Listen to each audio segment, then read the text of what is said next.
This is a good one. This is one of Kristen's and our favorites. Where do you seek academic, social, and emotional assistance for your children? Where do you seek academic, social, and emotional assistance for your children?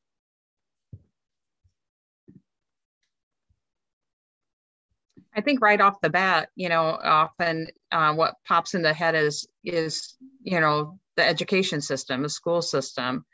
They provide so much of that, but where is that lacking in that individualism that we have, that each child has, that each family has? Where is that lacking? And I know for us, sometimes it's been a little bit of a struggle working with that school system to get those needs met. And they, I don't know. So then we have to reach out then to the other resources here. And sometimes those look like systems, and sometimes they just look like the people we surround ourselves with. Those people, the families that do think like us, who have those similar shared living experiences and all of life, and how do they come along beside us in that support of our children and our families? Yeah, definitely. I recently have had, like, with one of my daughters, where it was a racial equity issue in their school.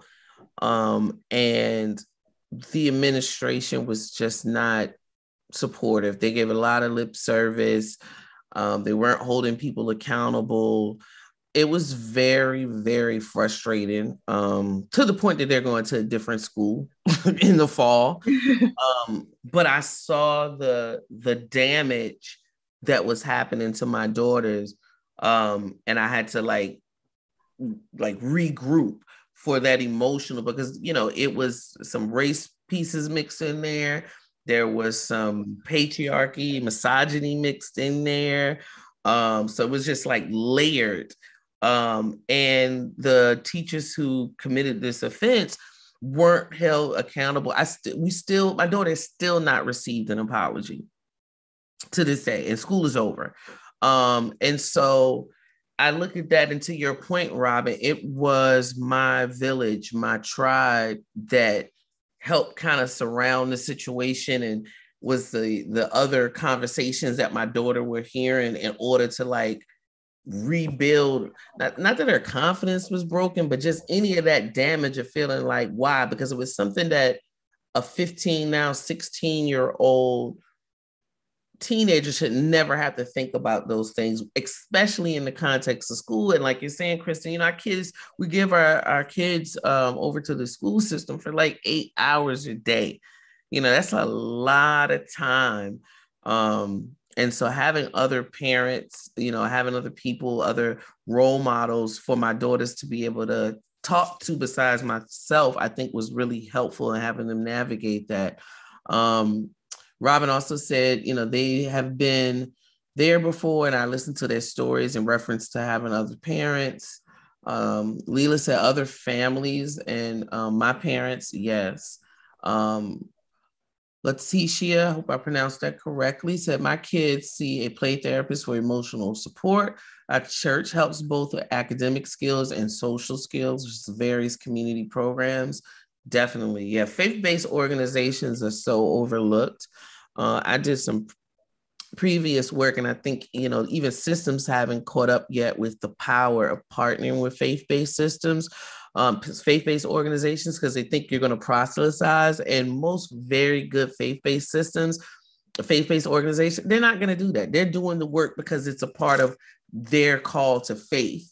And so, I would love to see, as this paradigm shift, seeing more and more organizations support, because, partner with faith-based organizations, because that's where people find community, especially in the day and age that we live in, where it's not like close-knit community. Sometimes, I don't know how it is there, Kristin, but, and sometimes even like in the cities, people don't talk to their neighbors. So your support system is not your immediate community. It usually is at a, house of faith or your own tribe that you've put together. Sandra is going to join us.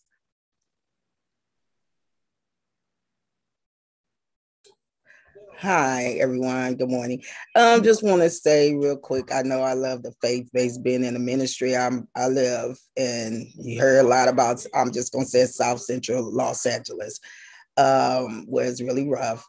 And what I see with our school out here, I think it's an individual, you got to be the individual teacher. I used to teach for Compton School District and Head Start in the 90s, and that teacher just have to love more than just teaching to me on that level. But I'm old school, and I think I like the old school, the way we was reared. Everybody, that village was for real. When they said take a village for one, I grew up with that village, being in my late 50s.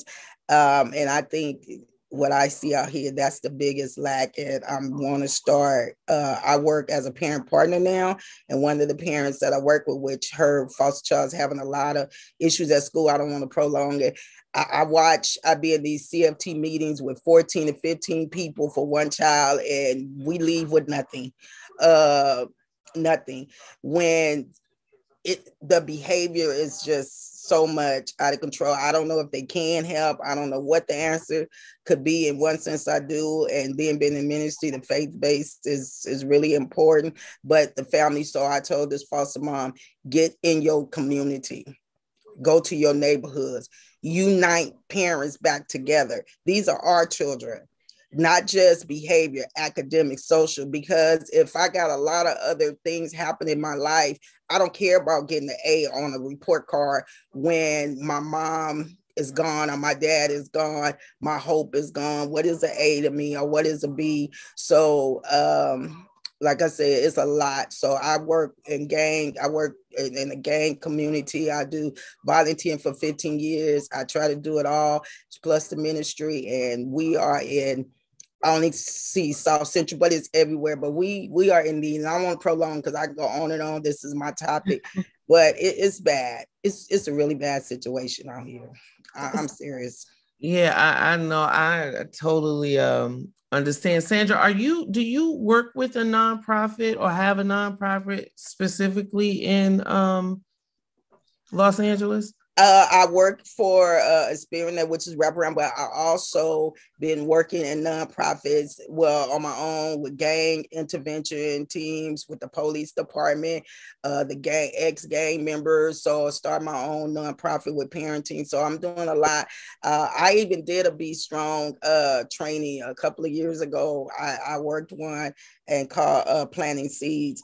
So I do a lot in the community and trying to get back. COVID did hit us hard, but I mean, as going out, but yeah. So do me a favor. Andrew's gonna put my email in the chat. I was exposed to opportunity in Los Angeles County, and they're specifically looking for nonprofits that are doing the work in Los Angeles County that are BIPOC led.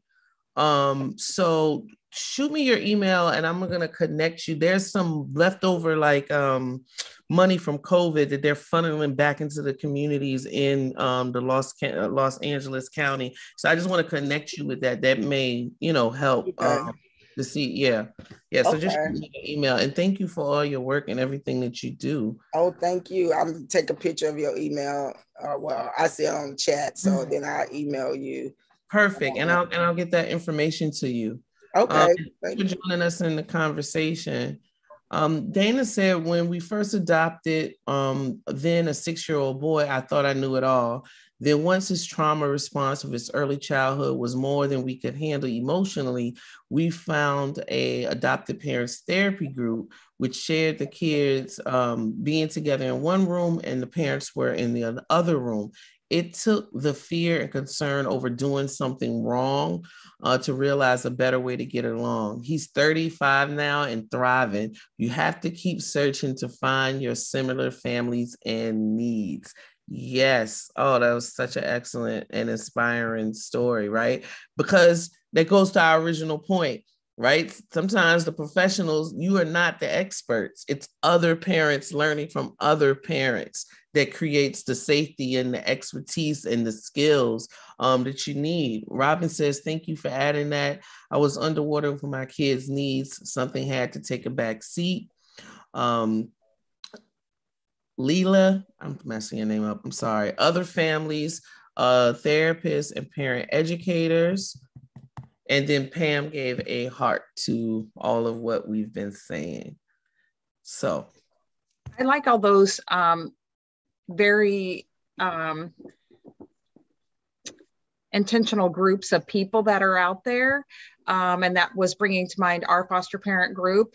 Being where we are, I felt like I was alone for all these years in our foster parenting journey. But once we got this group together and we could be together, it not only helped us as parents doing our job, but our kids got to play with other kids that were living the same experiences or very similar, and then we, made me think too of our homeschool group, and it's gotten really huge since COVID because a lot of people are homeschooling now.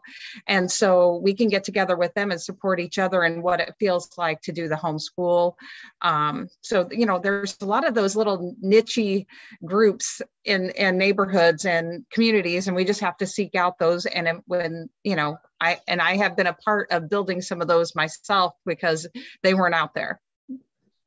And it made me think, I thought it was a great point about the kids being around other people with the same experience as them. Also, it's like you can get the resources, right to the foundation of this conversation. I know in those foster parent groups or in other, my friends would be like, okay, no, don't go there because we tried that already. this, and third. And so it saves you time.